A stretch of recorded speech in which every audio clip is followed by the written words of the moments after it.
Au nom de Dieu, le souverain des galaxies et de l'univers, celui dont le nom glorieux est cité dans les cieux et sur les terres, celui qui nous a facilité la vie en nous éclairant la voie et nous a interdit d'être des personnes austères, et que la paix et la sérénité soient avec les serviteurs dévoués et sincères, ceux qui l'invoquent dans le meilleur comme dans le pire, dans tout état et à chaque affaire, avec des mains levées, un mental apaisé et un cœur qui adhère, prenant conscience qu'en réalité, l'être humain n'aura comme récompense que ce qu'il acquiert.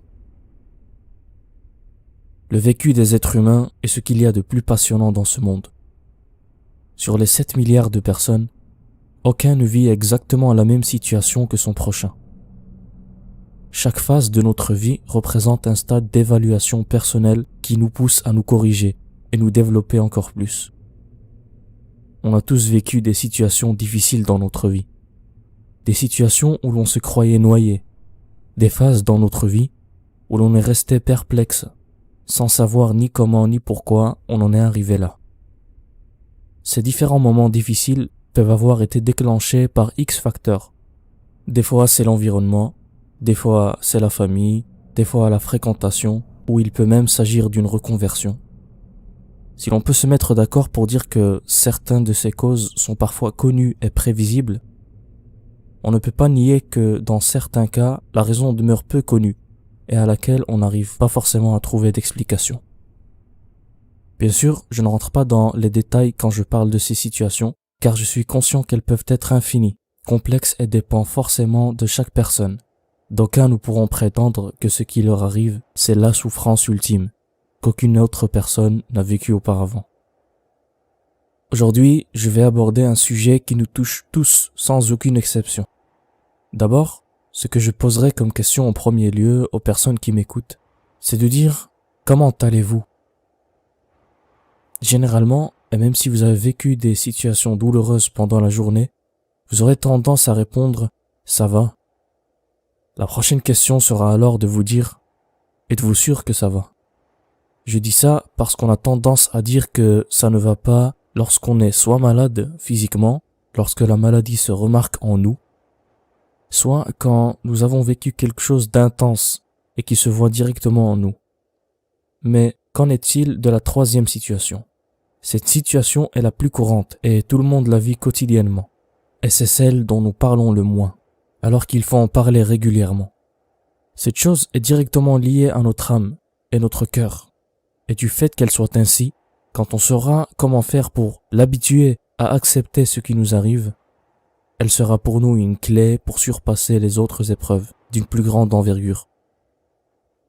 En réalité, si elle représente la clé pour la réussite dans ce monde et dans l'au-delà, c'est parce qu'elle constitue un endroit par lequel tu te verras passer automatiquement et obligatoirement après avoir vécu n'importe quelle situation, qu'elle soit minime ou grandiose.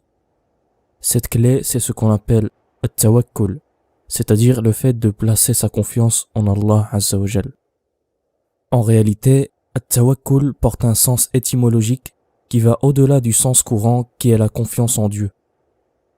Le mot wakil désigne une personne qui effectue une ou plusieurs tâches données à la place d'une autre personne.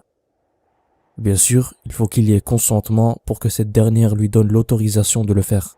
Par conséquent, la deuxième personne place sa confiance en la première, afin qu'elle prenne en charge ses propres affaires. C'est l'action de déléguer. Ce mot a été repris dans le Coran. Dans chapitre An-Nisa, au signe 81, Dieu dit « Pardonne-leur donc et place ta confiance en Allah.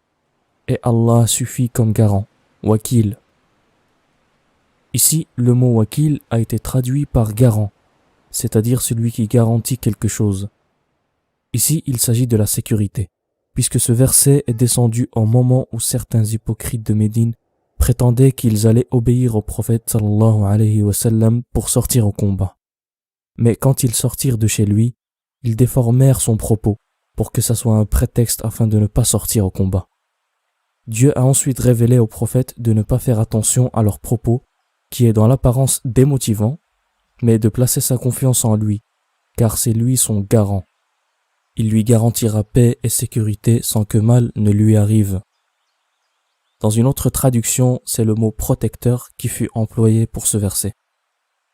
D'ailleurs, dans le signe 173 du chapitre Ali Imran, le Coran souligne cet événement en rapportant la parole de certains hypocrites de Médine, quand ils dirent « Les gens se sont rassemblés contre vous. Craignez-les ». Cela a alors accru leur foi, et ils dirent « Allah nous suffit, il est notre meilleur garant ». Dieu relate à travers ce verset l'événement de l'attaque des polythéistes de la péninsule arabique sur la ville de Médine. En 627 de notre ère, des coalisés se sont rassemblés pour finir avec la communauté musulmane basée dans une toute petite cité nommée Médine. Le siège dura une vingtaine de jours jusqu'à ce que la nourriture commença à s'épuiser, puisque les adversaires avaient coupé les routes commerciales dans la région. Des personnes de Médine se mirent alors à se rebeller contre le prophète, qui était alors chef de la ville. Ils dirent « Mohammed nous promet de conquérir la Perse et les Romains, alors que l'un d'entre nous ne peut même pas faire ses besoins tranquillement par peur d'une attaque des coalisés. » En voyant la situation difficile que vivait la communauté, car encerclés de toutes parts et aucune cause matérielle ne pouvait les aider à surmonter cela, les rebelles quittèrent petit à petit le camp des musulmans en leur disant « De toute façon, les gens ont rassemblé contre vous. Craignez-les. » Les rebelles finirent par quitter Médine et rejoignirent le camp des coalisés. Quelques jours plus tard, alors que les coalisés se préparaient à lancer une offensive contre la communauté musulmane, une tempête ravagea tout leur camp, les laissant ainsi perplexes dans leur stratégie. Suite à une peur collective, les coalisés décidèrent de fuir. Ils se précipitèrent. Les musulmans après eux. Le siège fut par la grâce d'Allah seul levé. Suite à cet événement majeur, Dieu révéla à son messager et aux fidèles avec lui « Ô vous qui avez la foi, rappelez-vous le bienfait d'Allah sur vous, quand des troupes vous sont venues et que nous avons envoyé contre elles un vent et des troupes que vous n'avez pas vues. Allah demeure clairvoyant sur ce que vous faites. Quand ils vous vinrent d'en haut et d'en bas, de toutes parts, et que les regards étaient troublés, et les cœurs remontaient aux gorges, et vous faisiez sur Allah toutes sortes de suppositions. Les croyants furent alors éprouvés et secoués d'une dure secousse. Cette sensation est de ce qu'il y a de plus fort qu'un individu peut vivre. Mais Dieu leur rappela que c'est seulement après que les croyants ont délégué leur affaire à Dieu qu'il les a secourus dans une situation où l'impossible du point de vue matériel était réalité.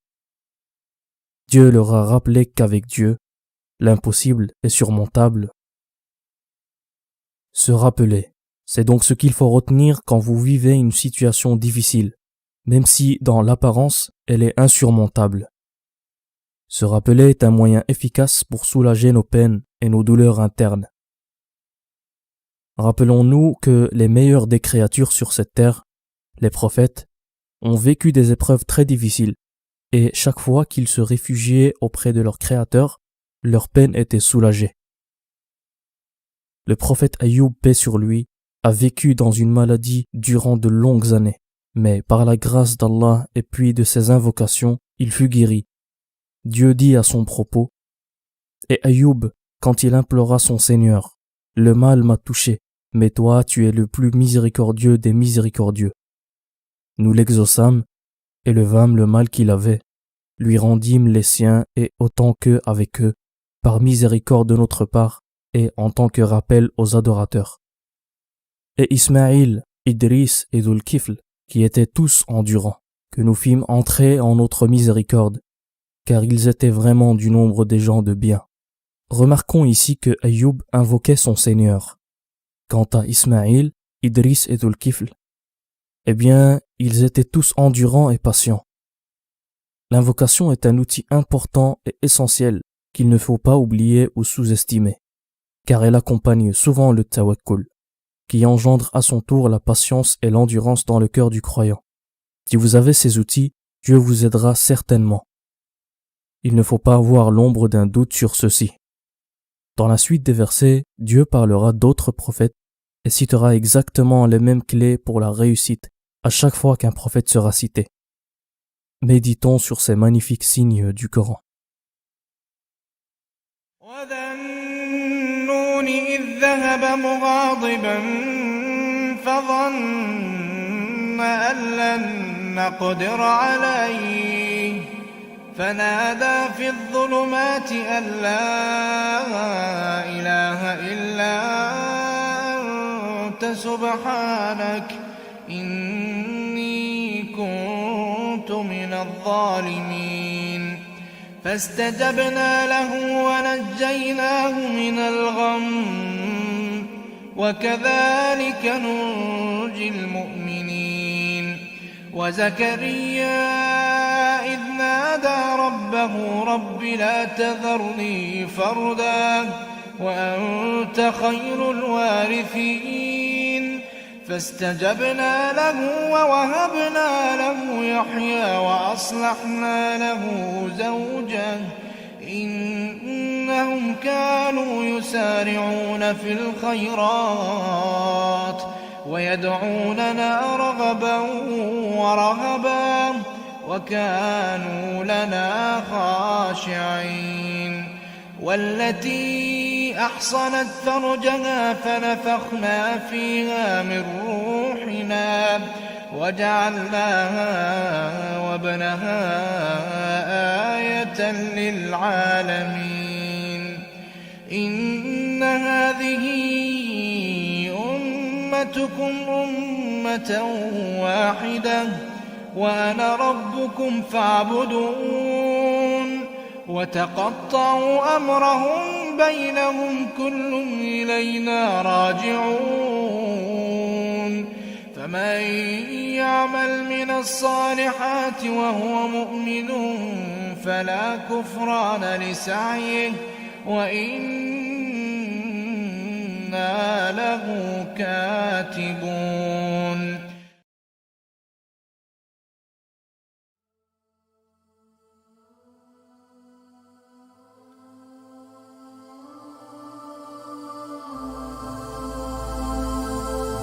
عندما يدهمك الخطب الجلل فليكن قلبك حيا بالأمل واستعن بالله يا صاحي وقل قدر الله وما شاء فعل. Le livre de Dieu est un remède pour les maladies de l'âme.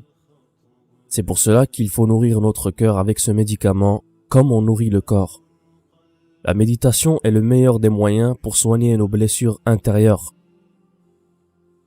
Si l'on médite suffisamment autour de nous-mêmes et dans les signes de Dieu, on arrivera à une seule conclusion. Il s'agit du fait que la confiance ultime ne peut être placée qu'en Allah Azza wa Jal. Puisque, comme rapporté dans chapitre Al-Muzammil, au signe 9, il est le Seigneur du levant et du couchant. Il n'y a point de divinité à part lui. Prends-le donc comme protecteur. Puisqu'il est le Seigneur du levant et du couchant, leur créateur, leur concepteur et celui qui les a créés de ses propres mains, alors il n'y a qu'en lui que tu peux placer ta confiance, car il t'a aussi créé et il détient le pouvoir sur ce qui peut te nuire. Laisse-le donc s'en occuper. Il faut que tu t'abandonnes à lui. Il faut lâcher prise. Comme rapporté dans le chapitre Al-Furqan au signe 58, et place ta confiance en le vivant qui ne meurt jamais, et par sa louange, glorifie-le. Il suffit comme parfait connaisseur des péchés de ses serviteurs. Préfères-tu laisser ton affaire entre les mains de personnes imparfaites et mortelles, qui sont elles-mêmes faillibles et ont elles-mêmes leurs propres problèmes? Elles ont elles-mêmes besoin qu'on les console en cas de tristesse.